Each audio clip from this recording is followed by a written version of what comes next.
It kind of reveals that, okay, if you didn't know it before, Complexity is not going to try to fight you in the split push engagements. So I think what NaR are going to go for are stuff like that. Uh-oh, Moon Meander. They're going to dish out the Purge from Fog, but now Fog's going to get caught with the Burrow Strike right now. Weave is going to be flying out, same with the Tombstone. It looks like NaR want to pull back into a different position, at least away from that Tombstone, but can they get out? The Rock going to be drop connects on two people there as well. A big Death Ward, however, on the return from Chad is going to stop them from moving on forward. They're going to eat a lot of this damage right here. Fly goes in, but he ends up going down. They're going to lose the one. Shadow Demon also going down in the mix, and now as they charge to the back, MSS is like, I gotta get the hell out of here. He's gonna make it out, but it's Swindle coming out with the killing spree right now. They clean house, but Korok, the king to stand on the end, dishing out all that huge damage, tries to make it to the end, but Ziz ends up taking him down. Swindle gets the double kill. It's absolute blood slaughter here in the Complexity jungle. It's a 4-for-3 trade. Now Complexity moving on in. It's going to go ahead and whittle down the tier 1 as much as possible. Look at this. Fly going to be able to catch out Ush on the high ground here. This is a rock on target. The run. Yep, and they got the target. Crosshairs loaded right now, and now Ush trying to make it away with the upheaval, forcing him to move oh so slow. Mech is not going to be enough to save him. Ziz now on a killing spree, and he's looking for more. Oh, Fly going to be coming up short with the Burrow. Goes right into the Sandstorm. Fog going to make it out from additional trouble, but Complexity continue to assert their dominance. You can see double trouble coming out from Swindle, as he does have that Agnes and Midas pairing, plus a lot of cold on top of that, and they're going to continue this momentum down towards the tier 2.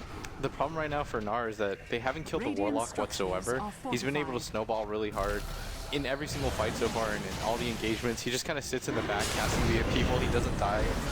Korok's in trouble. He might be caught out. Defensive disruption might only delay the inevitable. He's going to get some extra ticks off with the ultimate. Chad getting down to pretty decent death ward right this here. Actually goes down. But they do manage to take down the Weaver, and now it's a self-dazzle shallow grave to make it away from this one. And Fog, he gets dropped. MSS finally unleashes his primal roar, but it might be just trying to save his ally, which is not going to be happening. He himself, very wounded, has to make it back. Ush right back into the action here. Viper Strike is going to make it go onto Ziz, but he gets the heal coming out from Moon. That tier 2 finally goes down.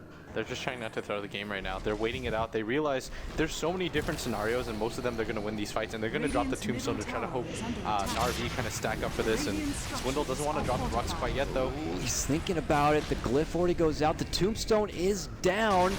And Ziz is still on those front lines, putting it down. Okay, Upheaval actually going to be coming out here from Swindle first. We'll cancel it and step back. Man, this is finicky play. They get the new Viper, but there's the committed go. Oh! The Rock's gonna get dropped, and it's a big one! Right onto NaR. They're immediately gonna lose Fog. Not looking to buy back quite yet. There's gonna be the buyback. And now Chaos is out. Look at all the Rock people fly. Ziz moves on in. He's got the Shallow Grave to live it on out, but he's still got the Aegis. It's gonna be used right there. Chad running to the south side to make it away from this. Still NaR holding on. They get the splitter. They're looking to go for Ziz. The primal roll follow-up. They're gonna get the Weaver down. They got him dropped. Now the self-fuels. Korok's gonna get himself into a newfound position. Those rocks still doing pretty big work. They're able to bring down Fog. That's a dieback for him. The Witch Doctor Chad also goes down. MSS forced to buy back to get into this one. That tier 3 still standing. Finally going to get brought down right here. But this is it. NaR really need to look to hold. Otherwise, they're going to be losing both of these racks. Here comes the TP back on in. It's going to be Ush first on the scene. Then you're going to see Korok coming in here after. MSS charging forward, but he does not have that primal roar. He's so much damage from these golems. Finally, they start chunking down one by one. When the damage is done and the dust clears Blitz, it's going to be a tier 3 and 1 racks. Oh, the Korok moving on in here, Blitz. Okay, Burrow trying to slow him down. The Fly ends up eating a bit of his own damage. They're going to be able to get the Yules on Swindle. Oh, followed up with the split up. This could be a huge pickup. Primal roll follow-up. Now he should have a buyback, but he's going to be forced to use it. 87 seconds otherwise. Let's make it to go with the racks right here. NaR looking to hit him hard and where it hurts right now. Look at the damage. Ush really right-clicking at home. Still no buyback. There it is going to be. Now the Burrow going to be playing out on Ush, but it's not quite enough. Look at this. NaR see the buyback, and they're like, we've had enough. Let him get away here. There's going to be one rock dropped only onto Ush. And then with that, he's looking to turn back. Refresher's going to be flying on out. Ush is confident that he can really take it to Swindle here. Now he's going to pop his mech. He's just going to sacrifice his life to try to do as much damage, it looks like, and hold him on out. But meanwhile, on the other side, Witch Doctor is going to go down to Ziz, catching him off on the backhand lines. Moon gets the finishing blow onto Ush. And that's what I was talking about. If you can force the Warlock to be in a defensive position, use his rocks, it doesn't mean as much. Because there's no way that the rocks are going to be able to travel all the way from that top area into the mid or anything like that. Oh boy. Top lane goes down on coL. They're trying to cancel TPs. Yep. And look at this. They're going right for the jugular here, Blitz. Swindle going right for those tier 4s. Ush is going to show up here. That buyback coming out, and he's trying to stop them. Oh, Viper strike onto Moon. The glyph is going to be here. Fog now shows up, getting off the early poison. Fly up in arms. KotLGuy's not going to be able to make it back. He has no TP and no way to wake it home. This is Complexity's chance to try to round out this game if possible. One tier 4 about to drop right here. Ush moving in, gets off the secondary Viper strike. Ziz going to be healed up now from Moon Meander, but they're already going to town. The second tier 4 to drop here momentarily, but there we go. Primal Roar to fly out here on Swindle. Swindle going to be saved with the grave. That Death Ward though continues to do out the damage, but they're going to stop it with the rock drop right now, and the cheese going to be popped. Swindle still holding on. Here comes an Epi from Fly to save him on out. Can they stop the Beastmaster? They can. He goes down. Now KotLGuy makes it back into his base, but he's welcomed with a stun, dishing out that continuous damage, but he's eating way too much himself. Desperate, throws up his own Yules, trying to make it back in a way, but can he make it out alive? The Burrow's going to be there from Fly. He goes down. He now has to buy back and return into the battle, but Ziz has already cleaned out and finished up the Beastmaster. They're looking to go for the throne here, but they're slowing him down with the lightning strike. Now KotLGuy moves right back in, trying to make it go. Z-Freak staying alive. Moon Meander might not be so lucky, barely inching it out. They're all so low. Swindle going to be caught with the splitter. If they're moving back in, they're going to get fogged. Ziz looking to clean up. He's going to go down now. He does have a buyback. He's out for 100 seconds. Now, I don't think Complexity are going to be able to finish out the game at this point. KotLGuy gets his double kill. It does cost a lot on the side of the NaR to hold out this big push. My God, Blitz. What the hell happened? Everybody was like on the edge of their seats right now in the studio, like like the mouths were open. I mean, I haven't seen a team fight like that in quite some time. That was so exciting to watch.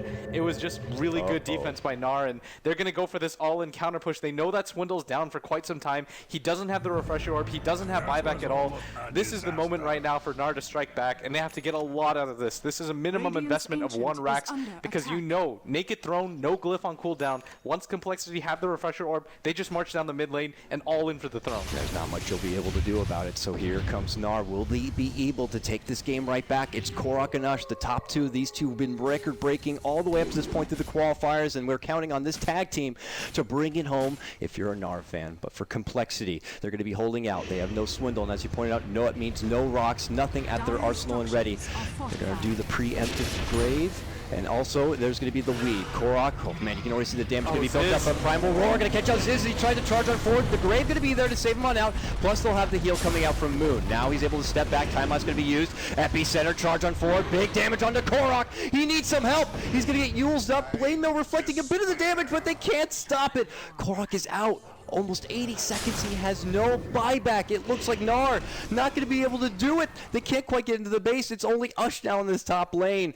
He might be able to get Complexity to pull back and stall out before they push on forward. Because KotLGuy does have that Bloodstone, he's going to be back in just a minute time, so could be there for the next big push of Complexity, but that is very heartbreaking if you're on the side of NaR, not being able to really get into that base and do a lot of work.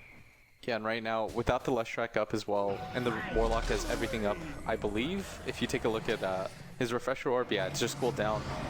I mean, if you're NaR, you're really worried. You don't have the Leshrac. What was keeping you in this game so far was the amount of buybacks that you were able to put up any sort of defense, but they're just going to march down this mid lane, and Ush realizes that as well. He's like, okay, maybe we can go for some sort of throne race scenario, but it's just not going to be possible at this race.